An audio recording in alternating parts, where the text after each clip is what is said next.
अब तुम श्रोताओं को श्लोक श्लोक श्लोक सुनाते चले जा रहे हो, भाई उसको अर्थ ही समझ में तब तक घंटा हो गया, आपका प्रमाण संपन्न हो गया। श्रोताओं को आप एक मरीज रोगी समझिए, आप वैद्य हो तो वैद्य को उसको देखना चाहिए कि इसका हित हो रहा कि नहीं। वक्ता का दायित्व अक्षर आचार्य पूज्यपाद स्वामी ने लिखा, आचार्य पूज्यपाद स्वामी ने लिखा सर्वासिद्धि ग्रंथ में, सर्व सत्व अनुघार्थम ही सताम प्रयासा, सर्व सत्व अनुघार्थम ही सताम प्रयासा। सज्जन पुरुषों का प्रयास होता है सभी जीवों का उपकार होना चाहिए। अब तुम्हारी सभा में दादा जैसे ज्ञानी लोग भी हैं, अप्पा साहब जैसे प्रोफेसर भी हैं, तो मित्र हमारे जिनेश्वर जैसे किसान भी हैं। इन सबका उपकार होना चाहिए। बालक भी हैं, युवा भी हैं, माताएं बहनें सब कुछ है तुम्हारी सभा में, वो विद्वान भी हैं। विद्वान को नहीं मिलेगा तो थक जाएगा, अन्य को नहीं वो थक जाएंगे। तो आप ऐसे शब्दों का प्रयोग करो कि जिसमें विद्वानों को भी समझ में आ जाए, किसानों को भी समझ में आ जाए, बाल गोपाल सबको समझ में आ जाए, ऐसा व्याख्यान करो। पूरा सरल ही कर दोगे तो विद्वान रोएंगे, पूरा कठिन ही कर दोगे तो बाल गोपाल रोएंगे। समझ रहे ना, आप सब ज्ञानी बन के जा रहे हैं यहाँ से प्रवचन करने के लिए, ये आपकी धारा में आना चाहिए। जगत की नीति रीति का बोध होना चाहिए, किसी की नीति रीति को छेड़ना नहीं, वस्तु तत्व की निरूपण करना। जगत तुम्हारा है।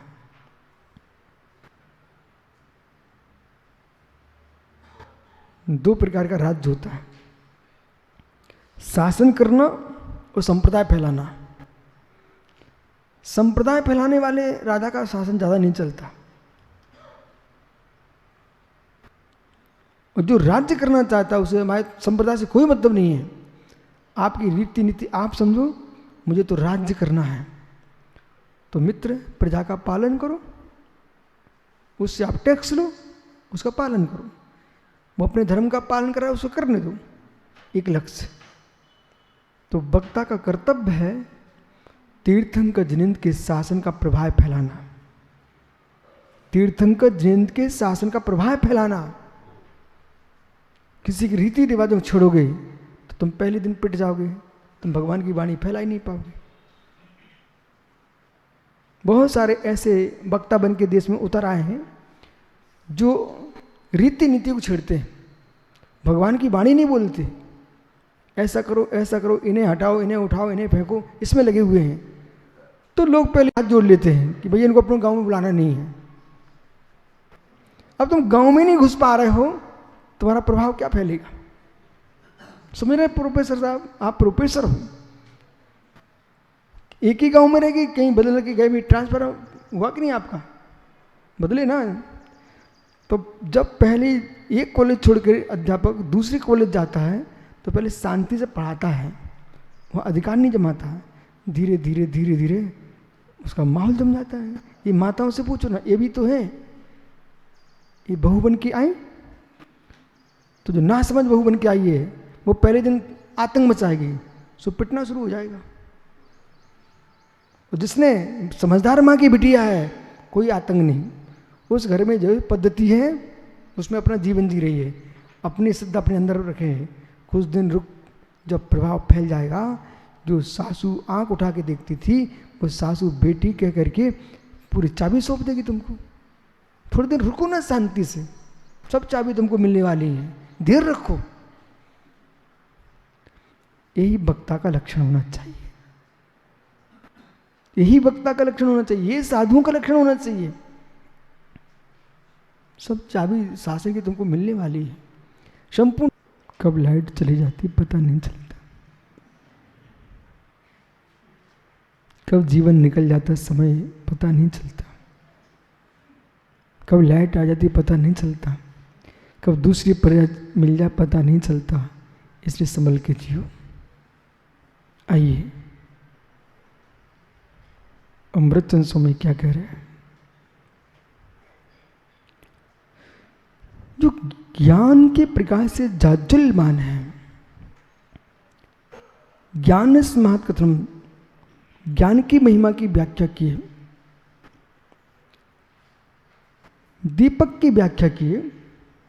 दीपक प्रकाशमान है, ज्योतिर्मय है, सोने का दीपक है, चांदी का दीपक है, मिट्टी का दीपक है, तो रतन दीप है। और रतन दीप, मणिमय दीप, जिसमें प्रकाश ही प्रकाश है,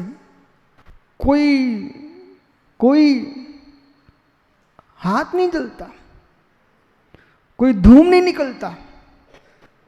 ज्योतिर्मय मात्र कौन? रतन दीप। भैया अरविंद, रतनमय दीप।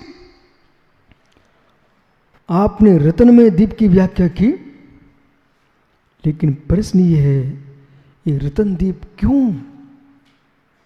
देखो कैसे प्रवेश कर रहे हैं। पूर्व कलश में पूरे ज्ञान की महिमा की व्याख्या की। तो ज्ञान एक दीपक है, ज्ञान प्रकाश पुंज है। अब ज्ञान प्रकाश पुंज है, दीपक है, दीपक है, दीपक है, मुझे तो हर जगह न्याय दिखता है। सुबह आपने बात की एक का अंक, एक, तो एक अंक है ना, उस एक अंक में आपको प्रमेय देखिए। अहिमिक को मैं एक आत्मस्वरूप हूं, आत्मद्रव्य की दृष्टि से मैं एक हूं। एक परमाणु स्वतंत्र परद्रव्यों से भिन्न एक है, शुद्ध परमाणु अपने आप में एक। धर्म द्रव्य एक, अधर्म द्रव्य एक, अखंड आकाश एक, लोकाकाश अलोकाकाश, ये 6 द्रव्यों के अवकाश की दृष्टि से भेद है, लेकिन अखंड आकाश एक। काल द्रव्य, काल द्रव्य, काल द्रव्य जो कालाणु है, कालाणु की दृष्टि से असंख्यात, पर अपने अपने में एक एक कालाणु। कालाणु रेणा राशि में असंख्य द्रव्याणी, रत्नों की राशि के समान असंख्य द्रव्य है, लेकिन एक एक कालाणु एक है। एक अंक को देखते समय, एक अंक को देखते समय आपको एक के ऊपर अंकों का भी ध्यान रखना है। और अंक बोलते समय आपने एक अंक का प्रयोग किया है, तो एक अंक का प्रयोग किया क्यों है? तो सुबह हमने आपसे कहा वस्तुवाची, व्यक्तिवाची, पदार्थ की संख्या के लिए कि किसी व्यक्ति की संख्या के लिए, 2 शब्द। फिर गुणवाची, पर्यायवाची, एक गुणापेक्षा कि एक पर्यायपेक्षा। एक पर्याय आप सामने देख रहे हो, एक पर्याय, परंतु एक अंक को पढ़ते समय सरस जी, यानी एक अंक को पढ़ते समय, एक अंक को पढ़ते समय आपको ऊपर के अंकों का अभाव नहीं करना चाहिए। और एक अंक को पढ़ते समय ऊपर के अंकों का अभाव नहीं करना, साथ में शून्य का भी अभाव नहीं करना चाहिए। शून्य का अभाव कर दिया तब भी वस्तु व्यवस्था नहीं बनेगी, ऊपर के अंकों का अभाव कर दिया तो वस्तु व्यवस्था नहीं बनेगी। क्योंकि प्रोफेसर साहब त्रिकाल्यम, यानी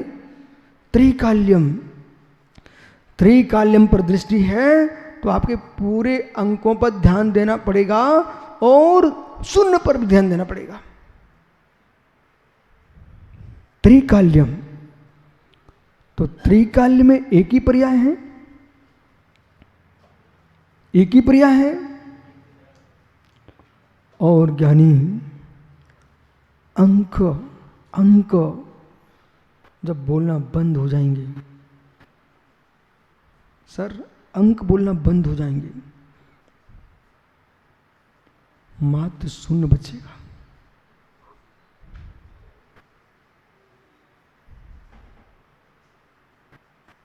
इस कलश की व्याख्या चलिए ध्यान रखना। अंक बोलना बंद हो जाएंगे, अंक बोलना बंद हो जाएंगी। आपके अंक कहां तक बोलते हैं आज? कहां तक बोलते हैं?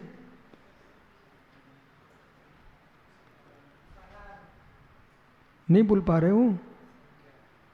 संख्या बोलिए ना मित्र। 1 से प्रारंभ किया, 100, सहस्र, लक्ष, करोड़,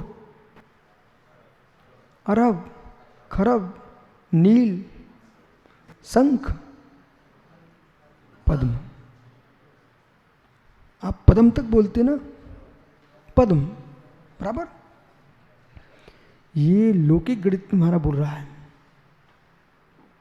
हरिवंश पुराण को पढ़िए, तिलोक परिणति को पढ़िए, तिलोक सार को पढ़िए, कर्मकांड, जीवकांड, लब्धिसा, छपड़ा सार, श्री धवल जयधवल महाबंध,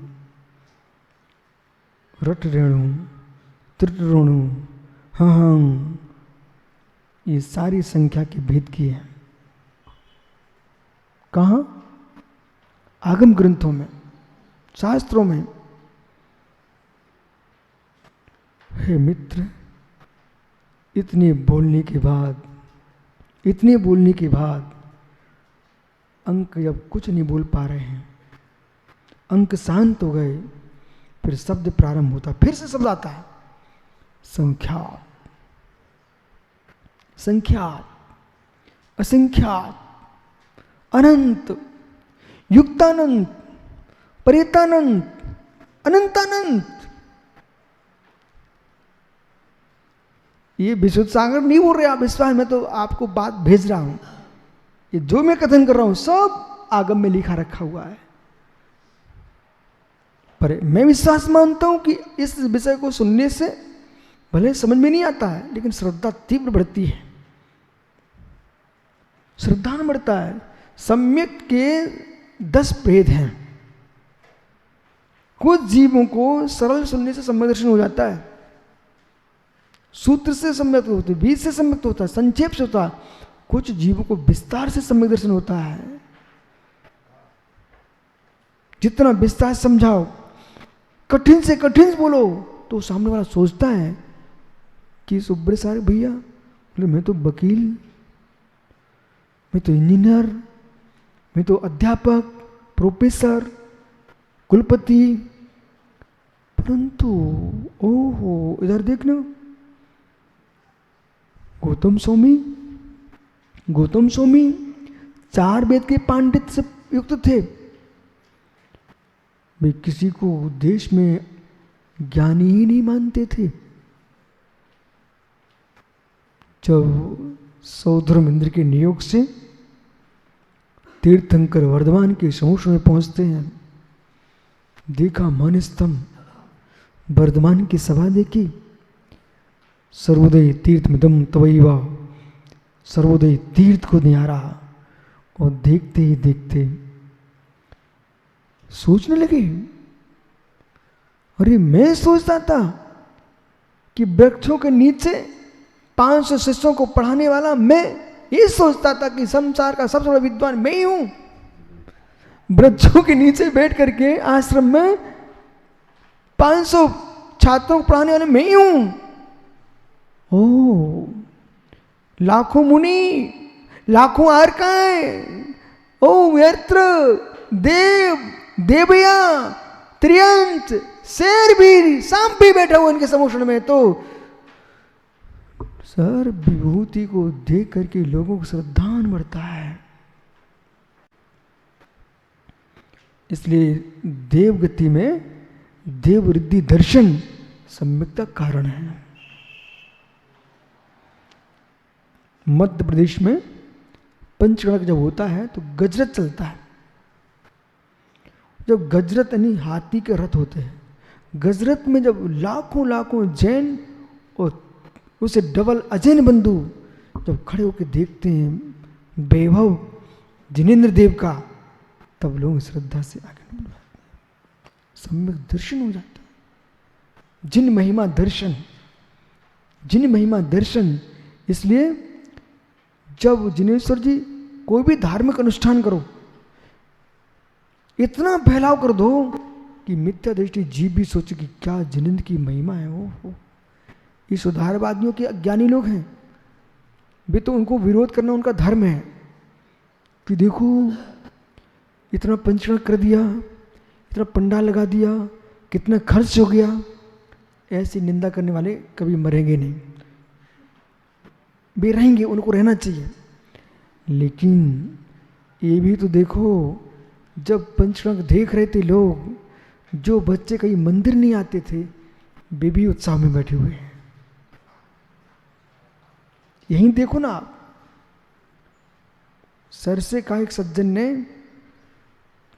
यहां आपको इतने मुर्जाज नहीं दिख रहे हैं, आप दक्षिण भारत से उत्तर भारत जा रहे हो, वहां से महाराजों को लेके आ रहे हो, क्यों इतना खर्च कर रहे हो? मालूम कितना व्यय होगा वहां से लाने में महाराज को। ज्ञानी सुनता रहा। लेकिन सुबह से जिनालय में युवा अभिषेक कर रहे हैं, सुबह से बालक बालिकाएं मठ में, प्रांगण में, चारों ओर जहां देखो धोती दुपट्टा। भो स्वामी नमस्तु नमस्तु। हे मित्र, इतने काम के लिए तुमने साधु बुलाए थे कि महाराज मंदिर तो हम कभी बना लेंगे, पंचकर्म हो जाएंगे, जी हमारे बालकों का कल्याण हो जाए, यही भविष्य के भगवान हैं।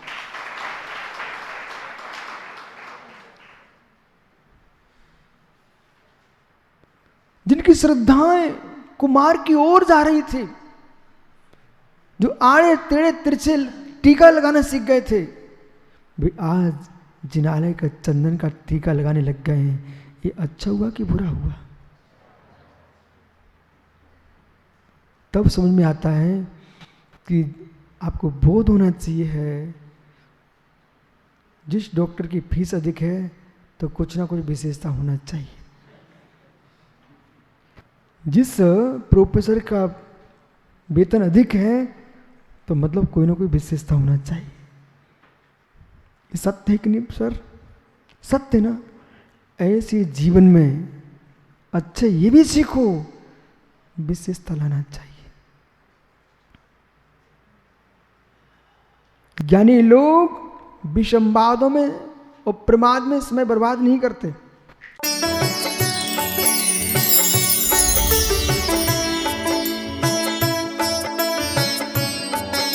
सुनो विद्या